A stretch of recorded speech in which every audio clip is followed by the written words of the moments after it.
The clatter of film was heard 24 hours a day. All the difficulties that happened around Zoetrope were over money. Ideas were easy.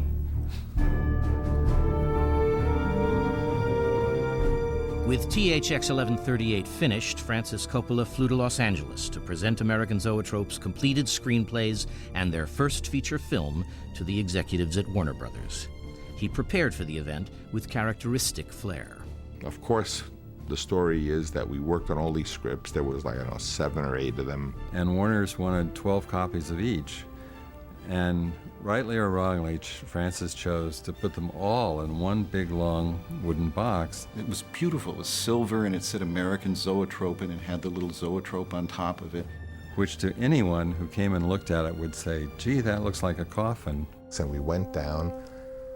I showed THX to John Calley, and, and I remember after we showed it, they kind of went, mm-hmm. And we're walking down the studio, and George's a little distance away, and basically John Calley absolutely couldn't believe that we had made this film, and just he hated it so much. There was nobody in the room, I must confess, that thought they knew what to do with THX 1138. Had everybody thought, holy Christ, it's Easy Rider 2, and we're going to make a fortune, everybody would have hugged and kissed. But when nobody figured out how to distribute it at our place, and everybody thought it was a loser, not a big, expensive one, but a loser, then it all started to unravel. Francis came back looking different and sort of crestfallen, and I said, well, what happened? And he said, well, they thought the scripts looked really neat, and the box, he said, but they didn't like the movie that much. They didn't like THX. And he said, also, I gave a speech before the movie, and I made a big point of how this is, representative of the way we're going to work at Zoetrope. I let George make this movie. I let him go off on his own, and he's come up. So not only didn't they like it, but afterwards they said, how could you let him make this thing? Didn't you do anything about it? It was as though George was making this movie that Francis was managing and producing. And it was clear that he wasn't. And of course, shortly after that, all the scripts were all basically turned down and rejected. They said, we don't want any of these movies. And they canceled all the projects, and then they demanded that Francis pay all the money back immediately. So we were in deep, deep trouble because we had spent the $300,000. The money for the scripts had been given to all the guys. So in the end, Francis ended up with these 7 scripts that nobody wanted. He ended up with a movie that they were barely going to release, and it wasn't going to go anywhere. And he owed the studio like $400,000. Francis didn't have the money. George didn't have. None of us had the money. The sheriff was going to chain up our door because we couldn't pay our bills. Things quickly went from bad to worse. The studio summoned the filmmakers to return to Los Angeles for another screening of THX. They wanted us to bring the picture back down again because they were going to make changes. And we were afraid they were going to keep the movie. It got so bad that Caleb Deschanel, Walter Murch, and I drove George to the studio. And they sat outside the projection booth during the screening. And our deal with him was that we would, as soon as the film was finished being shown, we would get into the booth and we would take the work print and remove it from the lot so they could not recut the film. So that when he left the screening room with these guys and they said, we want the movie here, he'd just say, it's gone. We waited underneath that water tower on the lot at Warner Brothers, and as soon as it was over, we knew the running time, we went up to the booth and said, we're here to pick up, and the projectionist gave us the cans, and we took the work print and we took it off the lot just in case.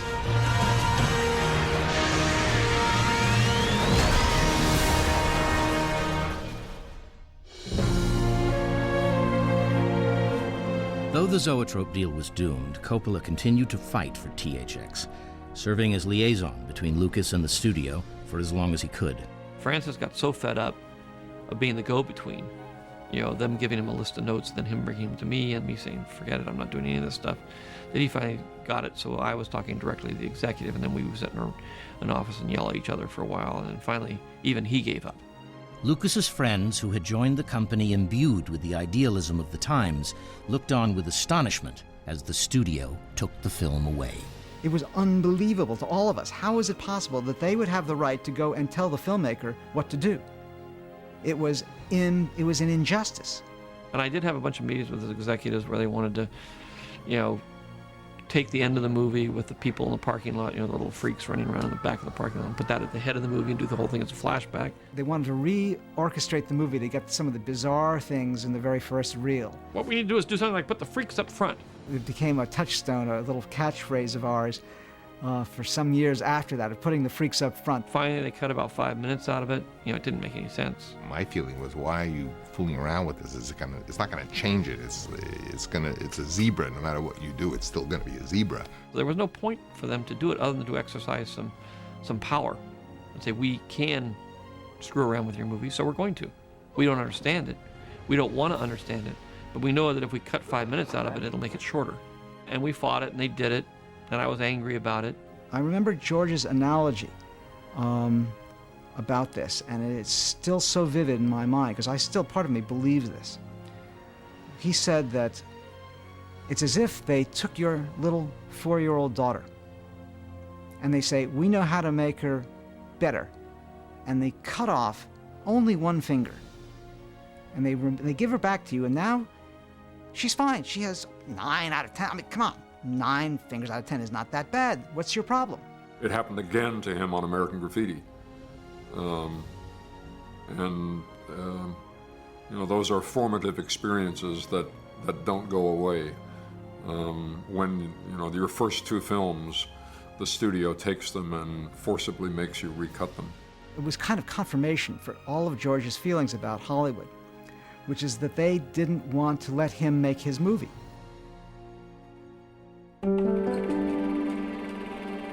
When George originally talked to me, he said, well, maybe it won't work out and we'll be back in Los Angeles in a year with our tail between our legs, but it would have been fun.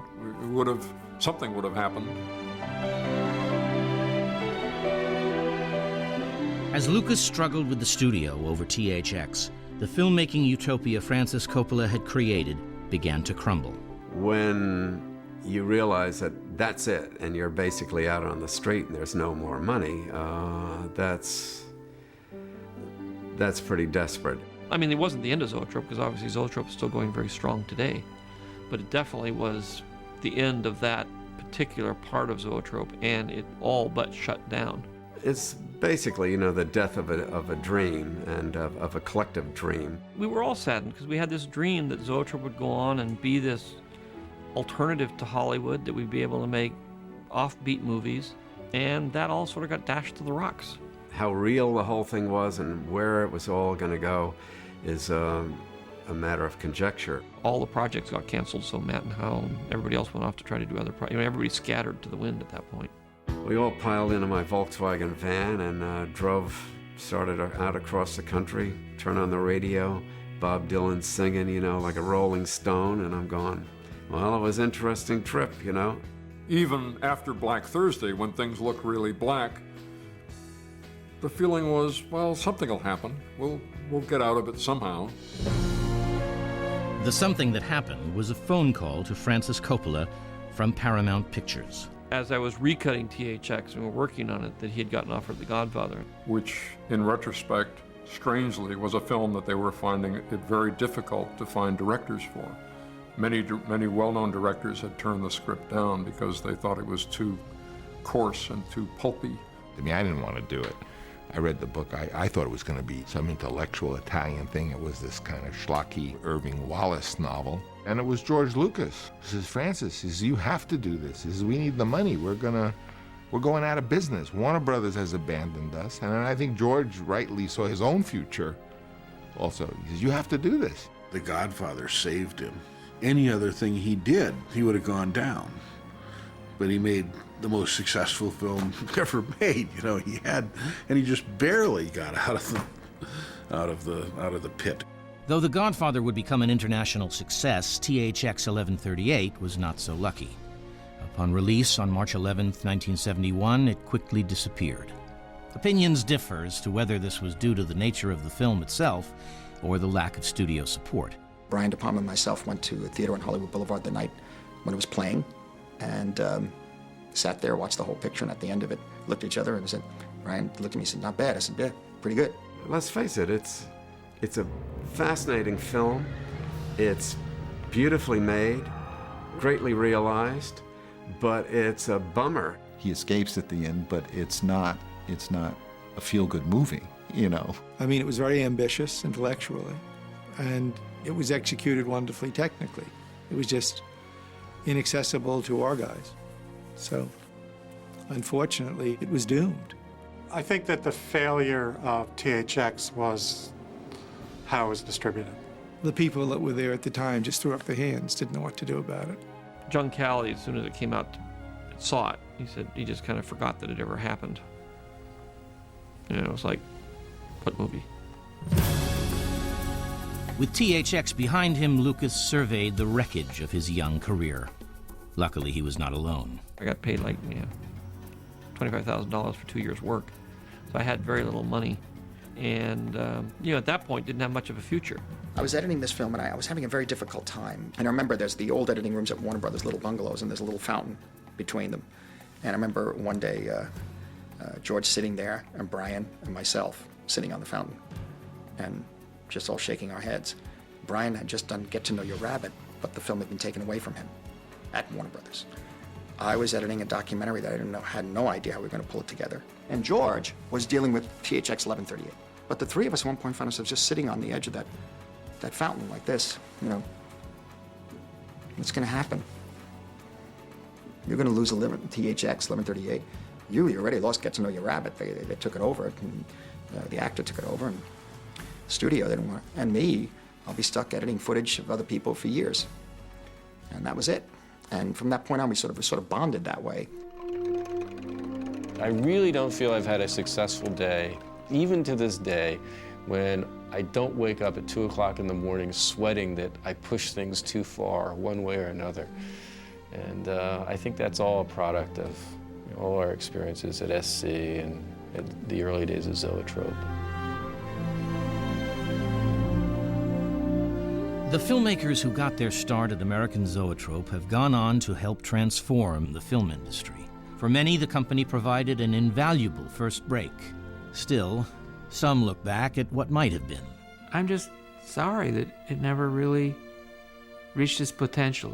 There was a time when it could have really been terrific. We never did make a popular movie or a movie like Easy Rider or a movie that was aesthetically extraordinary that won the Cannes Film Festival or anything. Things like that happened later. They had us all. I mean, the original deal, the Zoetrope deal, they had me, George Lucas, everybody. Those scripts, Conversation, Apocalypse Now, which were rejected out of that package, went on to do very well. And if they'd have let Zoetrope go forward, instead of crushing us after THX, they would have probably ended up with American Graffiti too. In the case of George Lucas, the lessons learned from Francis Coppola changed the direction of his career, and with it, Hollywood history. I feel privileged to have been around him, especially during that period, because I was very, let's be careful about how we move forward here. And he's, what are you worried about? For God's sakes, let's just march through the forest. And it taught me to do that. I think in the end, I wouldn't have been as adventurous. In the end, I ended up taking as many risks as he did with my company. George learned a lot from Francis by watching Francis, who in his histrionic and flamboyant way would go out and hurl himself against the realities of filmmaking, film distribution. And George very quietly absorbed these lessons and built his own version of an alternate Hollywood. And I wouldn't have even attempted something like that if I hadn't had the influence of Francis around me to say, you've got to take some risks. Coppola would continue to take risks. After the enormous success of The Godfather, he returned to San Francisco to retake the reins of his company. American Zoetrope would rise and fall spectacularly in later years, producing some of the most important films in American cinema, as well as some of its most legendary failures. But its greatest legacy may be the collection of filmmakers who learned their love of cinema at 827 Folsom Street. My time at American Zoetrope, my early years in the film industry, were extremely rewarding and very exciting, and And I'm always very thankful that I grew up in that particular era.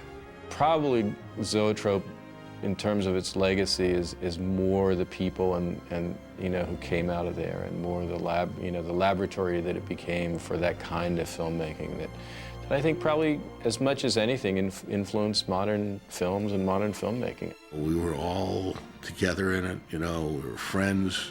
We believed in everything we had, and we may have done better work later, but our hearts were in the right place. It was demolished the building was demolished about 10 years ago, and I went to the rubble and picked a brick up from it. So at home I have a brick from those days at Zoetrope.